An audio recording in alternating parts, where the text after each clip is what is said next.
How is everybody this evening? Good?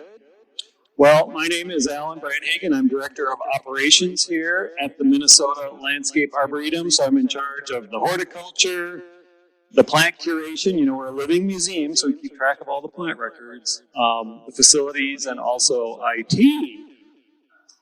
And I'm giving a program on birds. But ever since I was a wee one, I've been very interested in birds.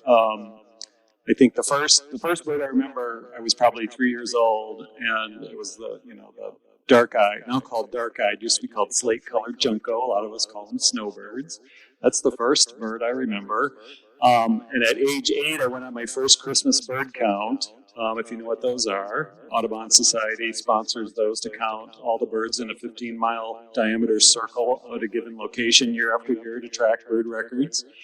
And I've been doing that since 1969 when I was 8 years old. So I don't know how many birders we have in the group, but anyway, welcome. Of course, this is geared for people who are interested in gardening for birds. Of course, it's we're February 9th. We're moving into what's called solar spring. Could you tell? The brighter light, even though it's still cold. And hopefully out there, if you walk outside, you hear this. No, I didn't wet my whistle. Can I do it?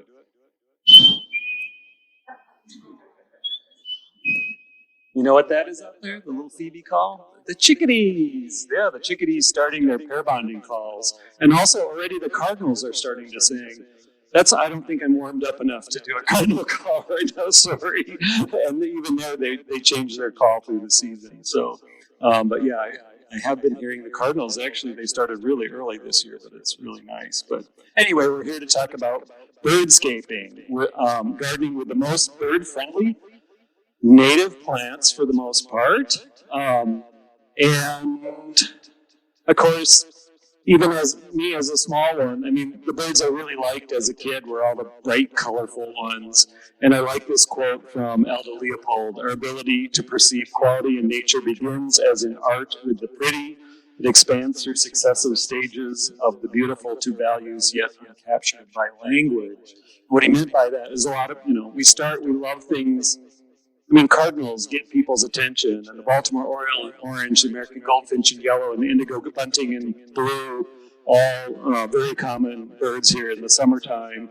But he wrote that talking about sandhill cranes in the upper left picture, which at the time when he wrote that, there were only 40 pairs left in the upper Midwest. Now there are thousands and thousands of pairs, and of course even nesting at the Arboretum. But they're not the prettiest bird in the world, but boy, once you get to know some of these other ones, there's the slate-colored, dark-eyed junco, this one right here. Of course, bald eagle. That was another thing that hooked me on my very first bird count in 1969. We saw a bald eagle, and that was a big deal back then, back in the days of DDT. And of course, their numbers have also really recovered. And the other bird I put on there was another bird from the first spring bird count, International Bird Migration Day. I did that following May in 1970.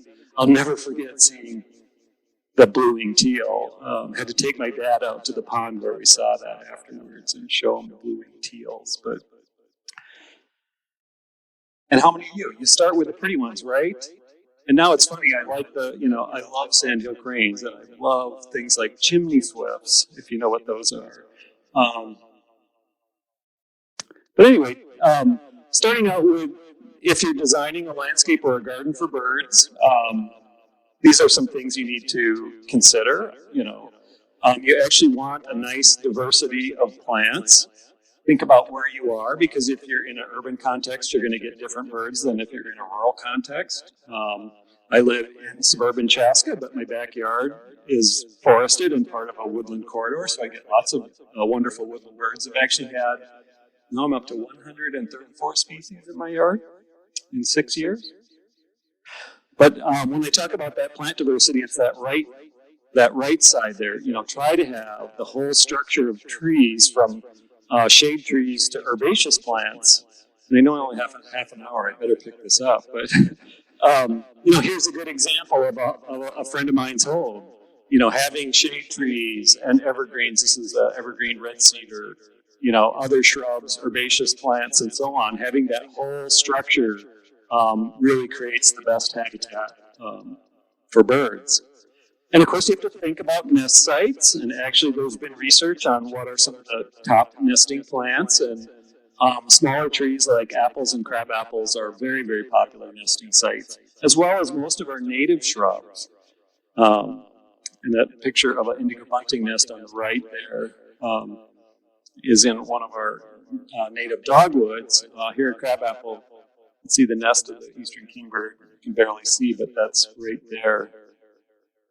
But the biggest thing on thinking about bird-friendly attributes is, of course, food, especially for them to raise the next generation. And things like a goldfinch there, what do they eat to feed the next generation? They're true vegetarians. They eat all the seeds. That's why as soon as the purple coneflowers are going to seed, they're out there pulling out the seeds, even kind of in that milky stage. And they feed on those, and they feed their young only seeds, and are our latest songbird to nest because they actually really like thistles, which bloom late, and feed a lot of thistle seed to their young as well. On the right is a wren. That's actually a wren that's found south of here. Probably should switch that to a house wren or common wren. That's an example of a bird that really just eats caterpillars and insects. And actually, we've done research on all the different kinds of trees and how many different kinds of insects. We'll talk caterpillars because actually research has showed that the top thing that most birds are feeding their young are caterpillars. And it takes hundreds and hundreds of caterpillars to raise a brood of young. In fact, they did research. It's this Doug Tallamy. If you haven't seen the book Bringing Nature Home, please check that one out. He really hits this home. It's like a baby chickadee is fed like 9,000, or maybe it was a brood. It's fed 9,000 caterpillars in a year. Another saying Aldo Leopold said was, when he starts off his book, there are people who can live without wild things and those who cannot, and I'm one of those who cannot. But I have to tell you all that if you think you can live without wild things, you should know that you cannot. Because think about that wren feeding its young all those thousands of caterpillars. What would those caterpillars do if the wren didn't eat them? They really do help keep the balance of life around us and help control pests. But you can see on that list, oaks are by far support the biggest diversity of caterpillars, willows, cherries. I mean, you can read the list there. And all these plants are really premier plants to have in your yard, even though we've kind of been taught, it's always things with fruits and berries, but really it's things that attract a diversity of caterpillars that are the best thing for birds in your yard. And so I'm always a proponent of oaks. They are our keystone species here in Carver County. I looked at the original land survey notes where every township, range, and section, when they laid out the county, they actually recorded what tree was closest to that point. And so we have a really good idea of what all the trees were. And by far, oaks in general were the most common tree in Carver County when it was first settled. And it's a spectacular bur oak. But the other things, especially not in the breeding season, are important too. Fruits and seeds. And look this is some research done. It was by multiple authors and published by Dover. Look who's number one again. Get the message, plant oaks. And we'll look at those, some of the varieties that we can do in this yard. And again, you can read through the list and we'll look at some of them. But oaks being, again, attracting the most diversity of caterpillars to feed the birds and also their young. And of course, the mast, the acorns from them also being the premier food for wildlife and birds. And we have, a really nice diversity. The white oak and the red oak group. It's actually a bur oak right here. The little burrs on them. That actually is our most common oak in the county. And here's a red oak. There's also white oaks. All of them have rounded lobed leaves. We had a spectacular one right up by the Wilson Rose Garden, right outside the building here. Unfortunately, got struck by lightning. And what did we plant? Another white oak in its place. White oaks are unique also in the fall is when they start to root. And those stinking squirrels know that and bite that off before they plant them so they can store them. But anyway, swamp white oak is one of the more popular oaks right now being planted. The picture, on the left there is, on Nicollet Mall downtown. Their Latin name, Quercus bicolor. The leaves are really silvery underneath. That's how they got the name. The top is green, the bottom is white. Silvery bicolor, two colors. Native in the Mississippi River Valley, south of the Twin Cities, but does beautifully all over the area. Northern red oak, just our classic timber tree in this area. Really, the king of oaks in this area can become a magnificent tree and one of the largest of all oaks in the northern part of the United States. We also have the northern pin oak. That's a tree we have planted right in front of the building here, which are known for their beautiful fall color. So all I can say is plant oaks and you have a good variety to choose from. Willows, on the other hand, are also really, really good for wildlife. But the one thing about willows, it really depends on where you live. A small urban garden, a willow tree is probably not the best choice for you. They have roots that seek moisture and can get in sewer lines and water lines and septic fields and things like that. So they're best being near, wetlands and streams and stormwater runoff ponds and things like that. But they really are tremendous for wildlife. So in an urban landscape or suburban landscape, try some of the shrub willows, especially the prairie willow right here, Salix humilis. It's a shrub, so it doesn't have all those other attributes that can be bad for bigger willows. And we're really learning how important they are in a garden now because everyone knows what is already. I saw the pussy willows are starting to come out. It's one of our first things to bloom in the spring and attracting all kinds of insects to them for pollination, which of course is food for songbirds. This is the male flowers, the female flowers right here. These actually produce these little cottony pods. In spring, a lot of birds actually are grabbing that cotton and using it to line their nests. Yellow warbler is a good example. Black cherry tree is another really, really good one on both fronts, being great for caterpillars and also the fruits for feeding birds later in the summer. How many people have tasted a black cherry? A couple have. That's good. I think they're the neatest thing, and I've actually, our enologist who works with winemaking, I'm like, you need to try a batch and see what you can do with black cherry. I think it would make the best adult drink, by the way. Of course, plum trees, same thing. Same, closely related. Great for blooming early in the spring, and then, of course, the fruits later in the season. Always think of them.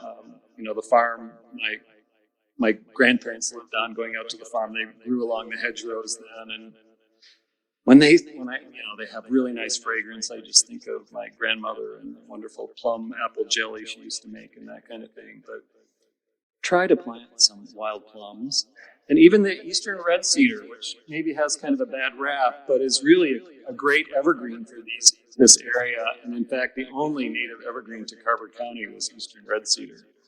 And it's only the female plants that have, we call them berries, but these are conifers. They're actually berry-like cones, but they're designed so that songbirds actually eat the cones and then, of course, plant them somewhere else. And of course, wood cedars are really good at that.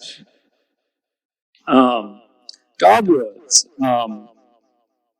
They're absolutely one of the best because the fruits on them are really high in lipids. You know what lipids are?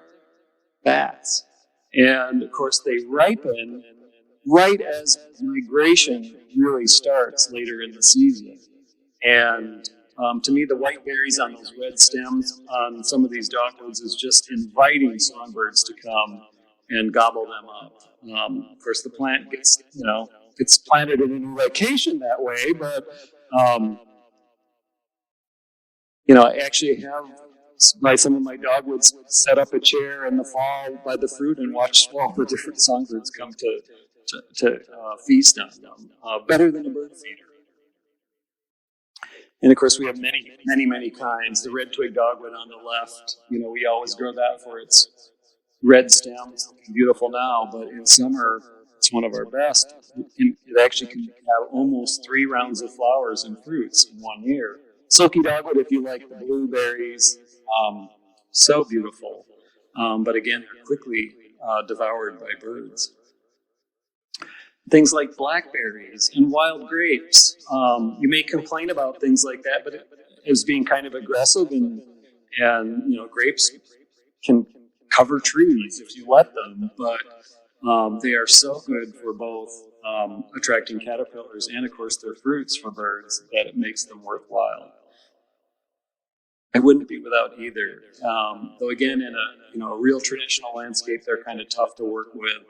But if you have some natural areas, they're great.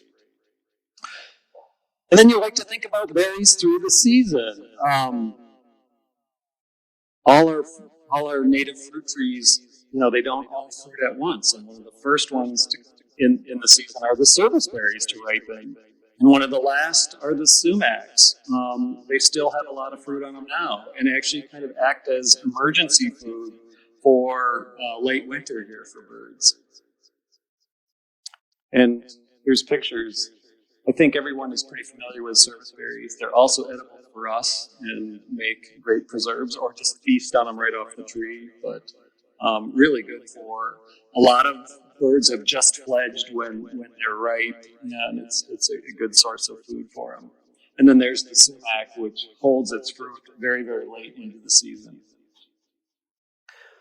So, here are just a sampling of those plants that have the really high-fat fruits on them. You see the dogwoods. Virginia creeper, if you know what that is, it's a vine. Sometimes we, actually can, crawl all over the ground and up trees. It actually doesn't hurt trees if it's younger trees.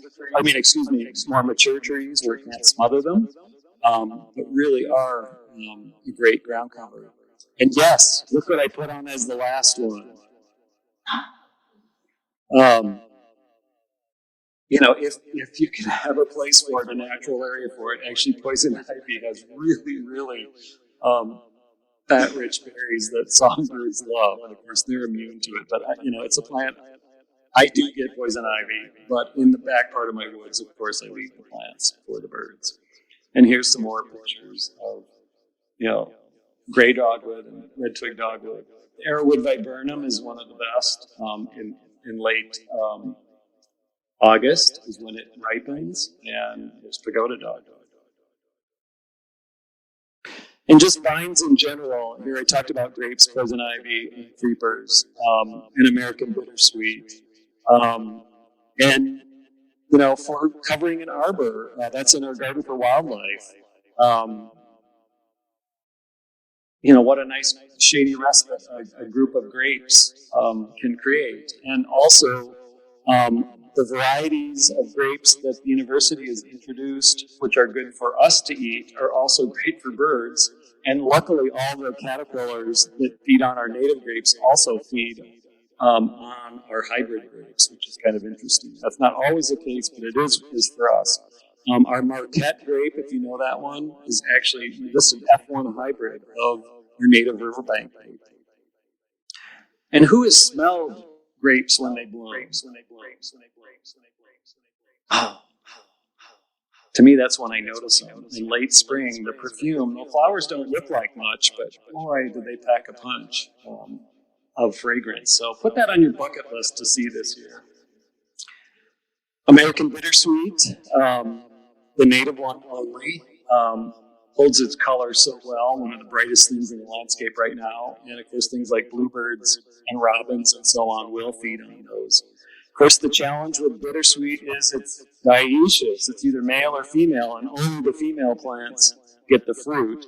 But we do have there is a variety that's self-fruitful called Autumn Revolution that you can buy in nurseries. And then herbaceous plants. Going down the list. Here's some of the best plants you can put in your garden. Evening primroses. The seeds of those are just really, really oil rich and hold into the fall. Great for birds. I think the coneflowers, most people are aware. I showed the picture of the American goldfinch on the purple coneflowers, but both yellow and purple coneflowers are great. Goldenrods. If you know what silphiums are, the cup plant and the compass plant, they're really, really oil-rich seeds. Indian grass. The hyssops, the anise hyssop, really nice ones. And also things that are not so friendly. How many people are going to plant a ragweed? But it is amazing that they are one of our best plants for in the wintertime for songbirds. Really, really oil-rich seeds. The Latin name of ragweed is, did you know this? Ambrosia. So sometimes I get, it's like allergies is no fun. Luckily, I don't suffer from them, but my brother sure does, and he hates ragweed. But we need to work, of course, on curing that rather than eliminating some of these plants because they do have a niche out there. And of course, planting plants that bloom from spring till fall. So Indiangrass and switchgrass are two of our native grasses that provide really great seeds for fall and winter for songbirds. And a couple I didn't mention. This American basket flower I'm really trying to promote. It's actually native in the lower Great Plains. It's basically like a giant bachelor bud. And do we have the video up, Eric, of it? Because we're selling seeds, but do we have our video up? Okay, if you want to see a video of this in action with all the pollinators on it, right outside the gift shop. We have that playing because we're trying to promote people to buy that plant, which we have for sale. Black-eyed Susan's the same thing. And of course, our sunflowers. I think most people know bird feeders filled with sunflower seeds are some of the best. We have some native species of sunflowers that you can just plant and let the birds find. And again, gray-headed coneflower. Picture of it in bloom, and then also the seeds in the fall and winter seed heads that the songbirds will get on and feast off of. So, but one of the best things you also can do is reduce the lawn to as little as you really need or use, and try to have as much landscape beds as possible. And these are some friends of mine's house who actually have virtually no lawn now in a wooded landscape. Sometimes, why do you need it? Yeah. Think about, obviously cover. And again, in a natural setting, that is my house when I lived in Missouri. I actually did have a brush pile in the back. And actually at my new house in Chaska, the wooded back end, I do put, fallen branches and so on together and have a nice brush pile for cover. You'll get things like towhees. This is actually a spotted towhee, which is really rare as a winter resident, nests mostly in the west. But a lot of our native sparrows, there's a white-crowned sparrow and a white-throated sparrow, really appreciate that dense cover. And of course, water is essential, and especially heated bird baths so that birds can have access to water in the winter. Yes, this is the year I've never seen so many bluebirds wintering in the area. And of course, cardinals there, along with bluebirds. And making things like bubblers so you have water that's flowing. This is a pile of rocks that there actually is a basin underneath this, and a pump pumps water up. It comes out underneath this rock and splashes around.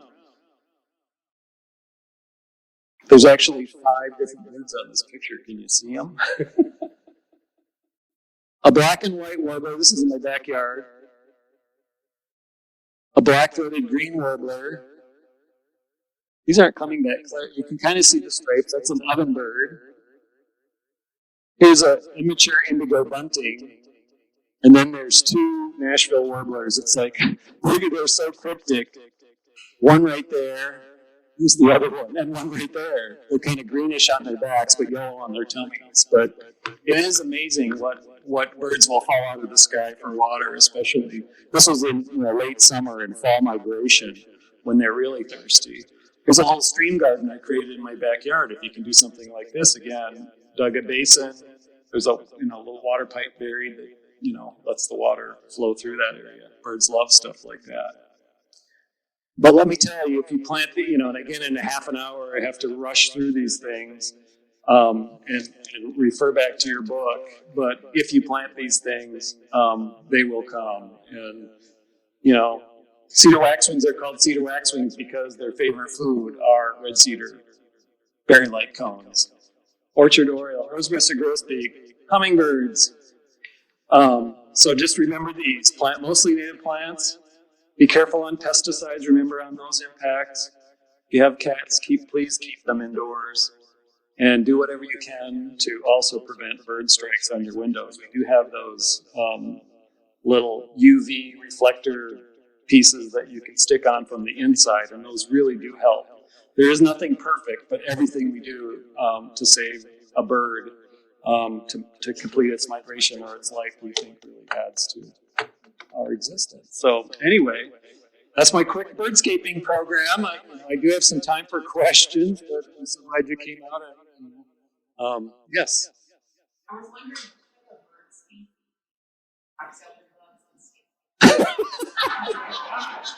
It's a really good question, and I wish there was such a thing because, yes, I get lots of box elder bugs. Almost, they're really kind of bad tasting, and something's got to be really hungry before it goes after them, dang it. So I don't have a good answer on that one. Any other questions? Yes.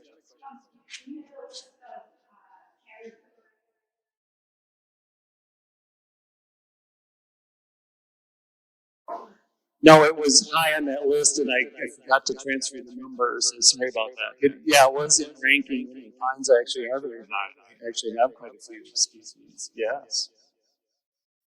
Yes. Rabbits. How do you get rid of them?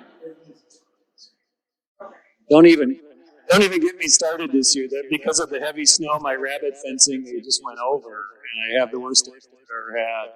And then, of course, coming from Missouri, I actually grew up in the Midwest, not far from here. Minnesota rabbits are the most evil variety ever known to mankind. They eat it is challenging. The best thing you can do is rabbit fencing. I'm really tempted to almost get a dog. In Missouri, I did it. Well, he was actually the neighbor's dog, but he'd come and visit me every night after work, and we'd go around the yard eating rabbits. Anyway, yes. South Minneapolis lot oak. Well, of course, the bur oaks will make you see beautiful native bur oaks all over the place there. Oh, well, part of me is I hate saying that, let it grow onto your neighbors. There is a dwarf chinkapin oak that we actually are finally getting in our collections this summer. It's a smaller species of oak, native a little further south in Iowa and Nebraska. It'll probably be a good climate change, but it stays much smaller, and then you can have an oak in a smaller space. You had said there were some oaks like and those be smaller? Well, no, those are swamp white oaks. They'll still get big over time, but usually when they're in that kind of environment, they're a little stunted. So, any other questions? Ooh, I got two. One is honeysuckle. I thought that was an invasive species. It is. I wish cranberry. I didn't see them on the list either. Man, we got some in there just full of berries. Nothing seemed to eat them. Yeah, I bush cranberry is a good one for a fewer amount of birds. Cedar waxwings like them, and actually the ones near me, the rabbits ate me down to the ground, by the way. But my neighbors' plants, finally lately they've eaten them.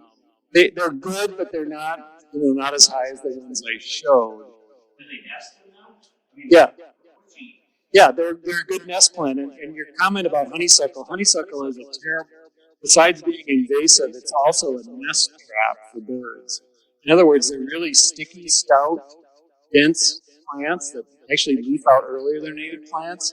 The cardinals think, that's the best place to nest. Then the crows also know to watch for the early leafed out thing. They've actually done research showing that cardinals are getting less fed in areas with huge honeysuckle infestations because the best reddest males choose that to nest in, and they're not being successful. because predators and even things like possums and raccoons, because they're stiffer, stouter shrubs, can climb up in them better, whereas the bush cranberry can fall over and dump them out. So anyway, native shrubs are better. Anyway. Well, anyway, have a great night. Enjoy the flower show tonight. I also am author of a couple books, The Native Plant Primer, The Native Plants of the Midwest, and of course, we do sell them in our gift shop, and I'm happy to sign those. But please enjoy your free birdscaping book from Wild Ones. Thank you all.